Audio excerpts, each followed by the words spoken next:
దానేష్ గారిని, బొత్స సురేష్ గారిని, రూపాదేవి గారిని, జి రాకేష్ గారిని వేదికపై ఆశీర్వదించవలసిందిగా కోరుతున్నాం. అమెరికా దాని యొక్క దాష్టికాన్ని విడిచిన రోజు డొనాల్డ్ ట్రంప్ ఒక అడుగు ముందుకేసి ప్రపంచంలో నాకు ఎవరైనా అత్యంత సన్నిహిత మిత్రులున్నాయి అతను ప్రియతమ ప్రధాని నరేంద్ర మోడీ అని చెప్పడంతో పాటు ఏదైతే 50% ఆయన పైన టారిఫ్ యుద్ధం చేశాడో దాన్ని తగ్గించి 18% చేయడం ఏదైతే ఉందో నిజంగానే చారిత్రాత్మకం. ప్రపంచంలో అన్ని దేశాలు కూడా ఇవాళ అమెరికా యొక్క ఆ టారిఫ్ యుద్ధం కారణంగా అతలాకుతలవుతున్న సందర్భంలో నరేంద్ర మోడీ గారు తన యొక్క నాయకత్వాన్ని, తన యొక్క విశాల విదేశాంగ ప్రతిభని, దౌత్య నీతిని ప్రదర్శించి ఎక్కడ కూడా ధైర్యం కోల్పోకుండా నిలబడి కేవలం తాను నిలబడటం కాకుండా మొత్తం దేశంలో యావత్ అన్ని పారిశ్రామికవేత్తల్ని, అనేక మంది కార్మికుల్ని కూడా అండగా పెట్టుకొని ఎక్కడ కూడా గత 6 నెలల బట్టి ఒక్కటంటే ఒక ఆందోళన జరగకుండా అందరూ సమన్వయం పాటించాలి, దేశ భవిష్యత్తు సంబంధించిన ఎక్కడా రాజీ లేకుండా దేశ ప్రయోజనాలు కాపాడుతూ ఎక్కడ కూడా లొంగకుండా ముందుకెళ్తానని ఏ మాట అయితే ఆయన మాట్లాడాడో ఆ మాటని నిలబెట్టుకుంటూ ఇవాళ అమెరికా 18% టారిఫ్కి తీసుకురావడం ఏదైతే ఉందో నిజంగానే చాలా గొప్ప విజయంగా మేము భావిస్తున్నాం. కనుక ముందుగా మన ప్రియతమ ప్రధానమంత్రి గారికి ధన్యవాదాలు, అభినందనలు ఆంధ్రప్రదేశ్ భారతీయ జనతా పార్టీ తరఫున తెలియజేస్తున్నాను. నరేంద్ర మోడీ గారు మాకు ఏ విధంగా ప్రేరణ స్ఫూర్తి అంటే ఇటువంటి ఒక అద్భుతాలు సృష్టించు మన అందరికీ కూడా ఇప్పటికీ ప్రేరణగా ఉండటం ఏదైతుందో కేవలం మా కార్యకర్తలకనే కాదు, దేశం యావత్తు, ప్రపంచం యావత్తు కూడా ఇవాళ నరేంద్ర మోడీ గారి నాయకత్వాన్ని ఆ విధంగా కొనియాడటం ఇటువంటి ఒక గొప్ప విజయాల కారణంగా అని చెప్పి మీకు తెలియజేస్తున్నాను. కేవలం అమెరికాతో చేసుకున్న విజయమే కాకుండా మొన్న యూరోపియన్ యూనియన్తో మదర్ ఆఫ్ ఆల్ డీల్స్ అని చెప్పి దాన్ని స్వయంగా ప్రకటించడం, ఎవరైతే యూరోపియన్ యూనియన్ కమిషనర్ ఉన్నారో ఆ లేడీ మాకు అమెరికా కన్నా భారతదేశం అత్యంత సన్నిహితంగా ఉండాలనుకుంటున్నాం, ఇవాళ భారతదేశం మాకు 2 అడుగులు వేసింది, మేము 10 అడుగులు వేస్తాం. భారతదేశానికి సంబంధించిన అన్ని రకాల విషయాల పట్ల ముఖ్యంగా ఏదైతే లేబర్ ఇంటెన్సివ్ ఇండస్ట్రీస్ ఉన్నాయో దాన్ని డ్యూటీ ఫ్రీ చేస్తామని చెప్పడం ఏదైతే ఉందో నిజంగానే ఒక అద్భుతం.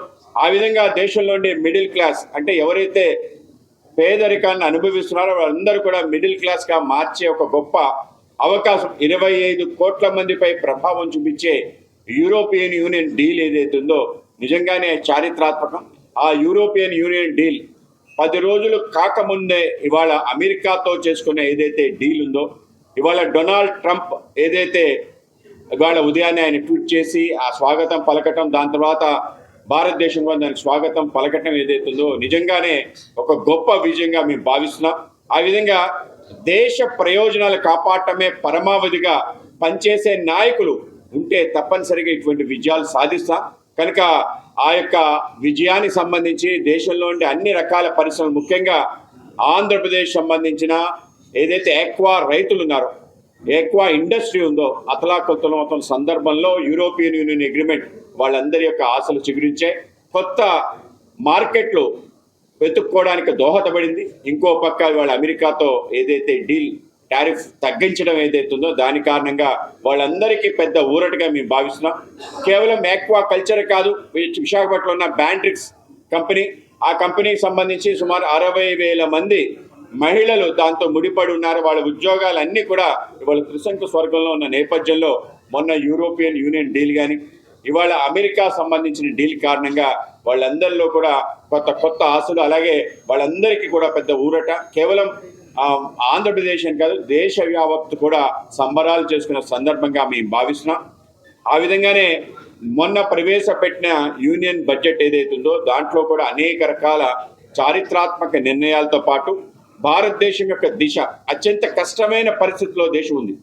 ఒక పక్క అమెరికా, రష్యా, యుక్రెయిన్ యుద్ధం జరుగుతుంది, భారతదేశం రష్యాతో ఆయిల్ కొనుగోలు చేస్తుంది, అలాగే దానికి ప్రభావం కారణంగా అనేక రకాలుగా రేట్లు, ముఖ్యంగా ఇన్ఫ్లేషన్ పెద్ద ఎత్తున పెరగటం, అనేక చోట్ల యొక్క జాబ్ క్రియేషన్ కూడా పెద్ద ఎత్తున ప్రాబ్లం. అమెరికాలో ఏదైతే వాళ్ళ ఇమిగ్రేషన్ సంబంధించి రూల్స్ మార్చడం, సౌత్ అమెరికా కానీ యూరోపియన్ యూనియన్లో కూడా ఈ యొక్క ఇమిగ్రేషన్ రూల్స్ మార్చడం కారణంగా ఉద్యోగ అవకాశాలు తగ్గిన ఒక పరిస్థితి.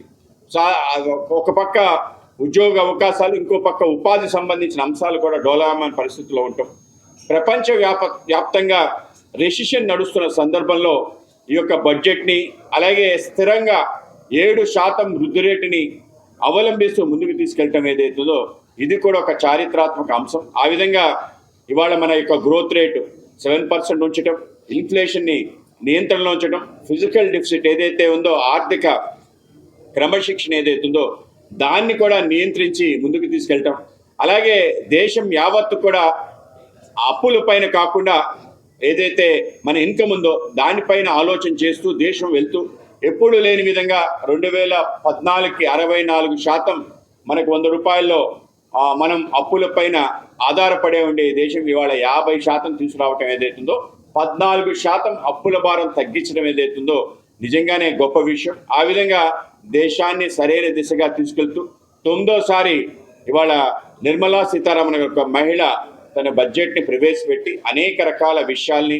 దేశానికి సంబంధించి వికసిత భారతం వైపు దేశం ఏ విధంగా అడుగులు వేయాలి, భారతదేశం స్వయం స్వావలంబన భారత్గా ఏ విధంగా నిర్మాణం కావాలి అనే అనేక రకాల విషయాల్ని దీనిలో పొందుపరిచి ముందుకు తీసుకెళ్ళడం జరిగింది. ఆ విధంగా దీంట్లో ఏవైతే అనేక రకాల కొత్త ఆలోచనలు, ముఖ్యంగా రేర్ ఎర్త్ మెటల్స్ ఏవైతే ఉన్నాయో భారతదేశం ఒక ఖనిజాల సంపద, ఆ విధంగా దేశం అడుగడుగునా కూడా ఇటువంటి అద్భుతమైన విషయాలు ఉన్నాయి. వాటన్నిటిని వెలికి తీసే విధంగా వాటి ఎక్స్ప్లోరేషను, దాని ప్రొడక్షను, దాని మ్యానుఫ్యాక్చరింగ్, దాంట్లో రీసెర్చ్, వీటి విషయాల్లో పెద్ద ఎత్తున సుమారు 40,000 కోట్లు దానికి కేటాయించడం, అలాగే ఏదైతే మనం సెమీ కండక్టర్ మిషన్ 2.0 ఇది కూడా భారతదేశానికి కూడా అది అత్యంత మనకి ఇంపోర్ట్ ఒత్తిడి ఉంది, దాన్ని తొలగించుకుంటూ మన దేశంలో తయారు చేసుకునే విధంగా మొదటి అడుగు పట్టడం జరిగింది. సెమీ కండక్టర్ సంబంధించిన పార్క్ ఒరిస్సాకి ఆంధ్రప్రదేశ్కి ఇవ్వటం గతంలో చూసాం. ఇప్పుడు దాన్ని పెద్ద ఎత్తున ముందుకు తీసుకెళ్లే ప్రయత్నం చేయటం,